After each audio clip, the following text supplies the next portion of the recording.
Asalaamu calaykum waraxmatullaahi tacaala wabarakaatuh kulanti wanaagsan daawadyaal mar kale kusoo dhawaada qodobada wararkeena fiidnimo xuseen xasan cabdi ayaa toos idinku waray waxaad daawanaysaan shabakada wararka ee Shangalla Media qodobada wararka aad daawad doontaana caawadan waxaa ka mid ah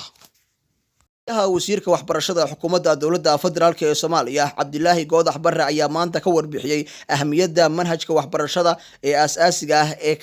ka dhaqan galay dalka Soomaaliya. Cabdilaahi Goodax Barre ayaa xaqiijiyay in lala wareegay 24 dugsi haatana ay socoto dadaalo la doonayo in lagu wareego 12 dugsi oo kale waxaana uu intaas u raaciyay in bilaha soo socda lala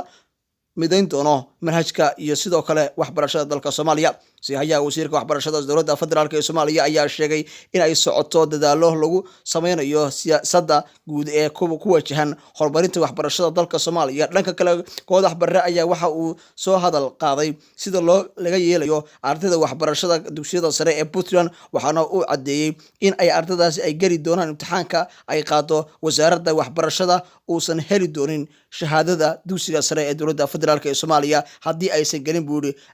manhajka waxbarashada ee dowladda federaalka ee Soomaaliya bixiso. Wasiir Goodax Barre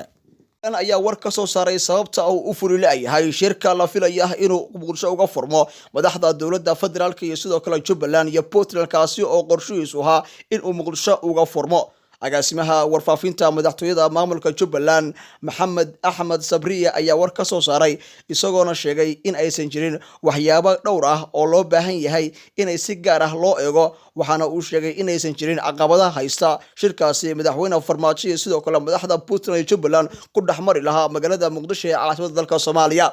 wararka kale ee magaalada Muqdisho ayaa sheegaya in gabi ahaanba ilaa haatan madaxda maamulada Jubbaland iyo Galmudug Jubbaland iyo Puntland ay hore uga qayb galeen shirkii la filayay inuu ka furmo magaalada Dhuusamareeb 3 isla markaana ay ka qayb galeen madaxda maamulada Hirshabelle iyo sidoo kale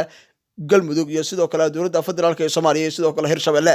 madaxdan dowladaha Jubbaland iyo Puntland ayaa ka amar diiday inay ka qayb galaan shirkaasi muddooyinkii dambe uga socday dowladda federaalka ee Soomaaliya iyo sidoo kale madaxda maamul goboleedka dalka Soomaaliya. madaxweyne Saciid Dani iyo sidoo kale madaxweyne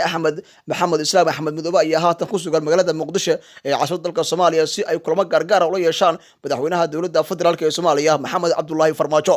wararka ka yiraahdo magaalada Muqdisho ayaa sheegaya in gabi ahaanba ay ilaa haatan amaanka guud ee madaxda maamulada Puntland iyo Jubbaland ay sugayaan ciidamada gaarka u tababaran ee Harabcad ay meelaha ay ku sugan yihiin. madaxweynaha Jubbaland ayaa ilaa haatan waxa uu sheegayaa ay ciidamada amaanka sugayay Jubbaland iyo sidoo kale ciidamada Harabcad dowladda federaalka ee Soomaaliya ay u dirtay amaankiisa inay sugaan oo ilaa haatan uu sheegayo in gabi ahaanba lala wareegay aqalku ka digan yahay magaalada Muqdisho. wararka ka yiraahdo magaalada Muqdisho ee dalka Soomaaliya ayaa sheegaya in madaxweyne Saciid Dani oo kulamo gaar la yeeshay madaxda dowladda federaalka iyo sidoo kale madaxdii hore ee xilka kala duwan ka soo qabtay dowladda federaalka ee Soomaaliya sidoo kale wasiirro hore oo dowladda federaalka xilka soo qabtay oo kulamo gaar ah oo la yeeshay. madaxweynaha Saciid Cabdilaahi Dani ayaa waxsna kulan gaar ah waxa uu la yeeshay madaxweyne ku-xigeenkii hore ee dowladda Puntland Cabdilaakiin Cabdulaahi Xaaji Cumar Cami oo ku qaabilay qasriga uu ka degan yahay magaalada Muqdisho madaxweyne Saciid Cabdilaahi Dani. wararka kala socoteen shabakada wararka Shangalla Media oo si toos ah ugu timinaya anigoo Xuseen Xasan Cabdi wadaga inta warka waxay ku gudbin doonaa. Assalaamu calaykum waraxmatullaahi tacaala wabarakaatuh. wararka kale aan ka helno magaalada Muqdisho ee caasimadda dalka Soomaaliya ayaa sheegaya in gabi ahaanba hoyga uu ka degan yahay magaalada Muqdisho ee caasimadda dalka Soomaaliya madaxweynaha dowlad goboleedka Jubbaland Mudane Axmed Maxamed Islaam Axmed Madoobe ilaa haatan ay baaritaan ay ka wadaan ciidamo ka tirsan ciidamada dowladda federaalka Soomaaliya gaar ahaan Harabcad. madaxweynaha dowlad goboleedka Jubbaland waxaa jirta in ciidamada gaaraya 400 oo askari iyo sidoo kale 100 askari oo dhar cad ah oo hubeysan ay ku gadaaman yihiin guriga ka degan yahay magaalada Muqdisho ee caasimadda dalka Soomaaliya madaxweynaha Jubbaland Mudane Axmed Maxamed Islaam Axmed Madoobe. qodobada kale aan ka yiraahdo magaalada Muqdisho ayaa sheegaya in Axmed Madoobe ilaa haatan amaankiisa ay sugayaan ciidamada dowladda federaalka ee Soomaaliya gabi ahaanba oo haatan uu dareemayo in ciidamo fara badan lagu soo daadgureeyay hoyga uu ka degan yahay magaalada Muqdisho ee caasimadda dalka Soomaaliya. wararka kale ee naga soo gaaraya dalka China ayaa sheegaya in xayawaanka loo yaqaan bisada in ay dalka China laga sameeyo jaakadaha la xidho iyadoo boqolaal xabo oo kamid ah bisadaha ama xayawaanka loo yaqaan bisada dalka China lagu arkayay suuqyada weyn isla markaana si gaar ah loo xanaanayo si looga dhigo